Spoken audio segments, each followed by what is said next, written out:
Jody, obviously this is Heidi, and I thought this might be a very interesting way for me to respond to your information requests on the keynotes that I provide. I figured I'd send this to you as just a video overview so that you would have it, and you're obviously welcome to forward it to the subcommittee.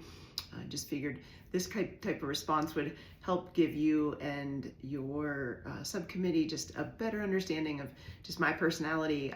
Obviously you and I know each other, but I might not know everyone on the subcommittee, so figured this would just share my personality a little bit more, my presentation style, etc. I'm literally doing this off the cuff with no notes, so hopefully it hits all the marks for you, but also wanted to just show you my ability to speak extemporaneously as well.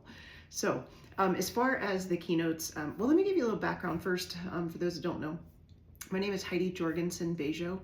I actually work in commercial real estate, so an ability and an opportunity to speak to crew is super exciting for me. Number one, because I love speaking to female audiences, and number two, because this is actually a commercial real estate group as well, so it's kind of a 1-2 punch for me, which I love, and makes me even more excited for the opportunity. So number one, I'll just say thanks for the opportunity to be considered, and I feel like I'd have a really direct connection with the audience, being that I work in commercial real estate. I've been a direct lender for, gosh, about over 15 years in commercial real estate, and then more currently, I work for a company called BCREM, and if you just go to that website, bcrem.com, and you click on the About Us, you'll see my picture there, and you can click on that and just kind of get a bio on that whole commercial real estate side. BCREM is a structured finance and advisory firm, so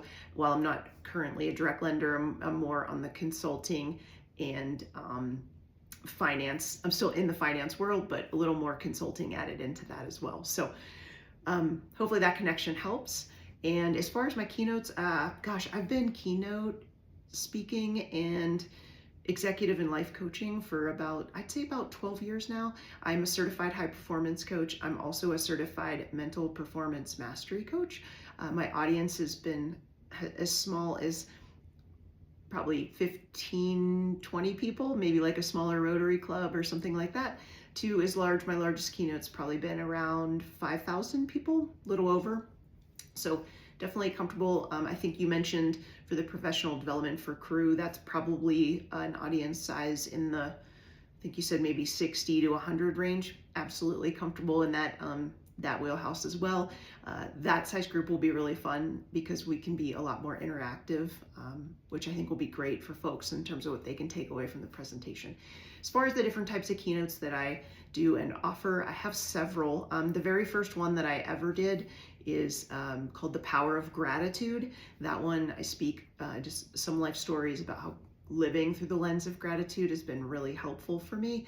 And then sharing some more, I guess I will say this across the board. Any keynote that I give, I can assure you that the audience will leave with very tactical nuggets of things that they can put in place right away. That's very important to me, that people walk out of the room with at least 2 or 3 things. I don't want it to feel overwhelming, like they have 20 things that they need or want to implement, but we definitely want to make sure they're leaving with 3 to 5 things that are front and center on their radar that they want to start implementing. So that will be true for the keynotes across the board.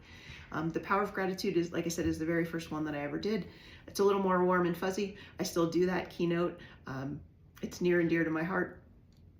And like I said, I share some just life stories about living through that lens of gratitude. And then again, we'll wrap up with some things that will help people kind of put those glasses on themselves, the gratitude glasses themselves, and be able to start looking at the world, which is probably more important than ever these days, I would say.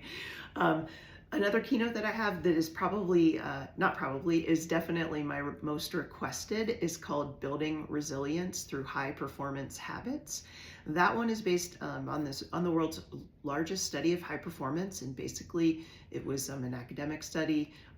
It was a 3-year, many countries around the world. So it's an international study, and basically they studied over 100 habits and across many demographics, professions, anywhere from like professional entertainers like actors and musicians to like corporate executives, etc. Just studied all kinds of high performers and basically distilled that down into 6 habits. So that one is very, very tactical. And again, it's my most requested one for sure. I've done this for folks in the finance world. I've done it at state association keynotes. I've done it as annual meetings for corporations. I've actually even done it for do the same presentation, changing the examples and wording a little bit, but for college student athletes as well.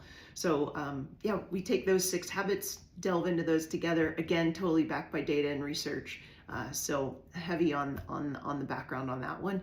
And just a couple examples, like clarity is one, energy management is another, influence is another. So we'll just break those habits down and delve into them one by one.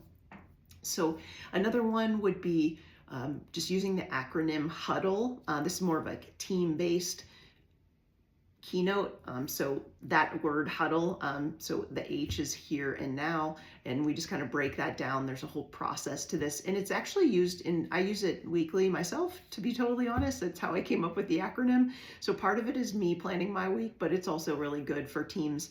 Obviously the word huddle, jives with that too. Another one would be a keynote called Victory 3. You've probably heard of the old school physics calculation, E equals mc squared. E equals mc3 is another one. That's part of the Victory 3 keynote.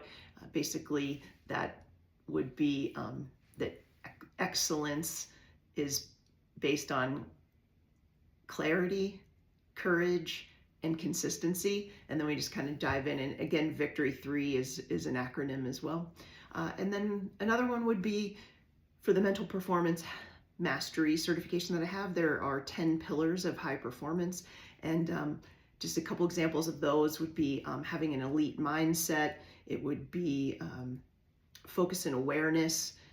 It would be routines and habits of excellence, leadership, culture, things like that. So those are just some examples. I've actually have a couple more, but I'm really happy. It'd probably be great if I end up feeling, if it feels like with you guys I'm a good fit. It'd probably be great to maybe have a quick conversation with you in the subcommittee, or just the subcommittee, if that whatever works, and really get to know the audience and maybe what they're looking for, and then we can pick whatever keynote works best. I'm happy to give any or all of these over time. I do have some contracts as a speaker where I come back annually at colleges and give a different, I rotate through 5 keynotes, and the thought is hopefully most kids are gone by the 4th year, but if not, if we have a couple of stragglers, then hopefully they're gone by the 5th year. And so I just rotate through those keynotes and give them over and over. So as a speaker, that's really complimentary to be able to come back year after year to the same place and have that connection with the athletes and the coaches there. So hope this helps. Again, just trying to be creative, give you a little bit better idea of what I do, while also giving you a better idea of who I am. And obviously, if you have any questions or you want something more in writing, I'm happy to line this out for you. But again, just thought the verbal and the visual would be really helpful. So as I always close most things with, I'll just say be stalwart and live wholehearted. And again, happy to answer any questions you have. Definitely look forward to the next steps in this conversation. Thank you so much, Jody. Take care.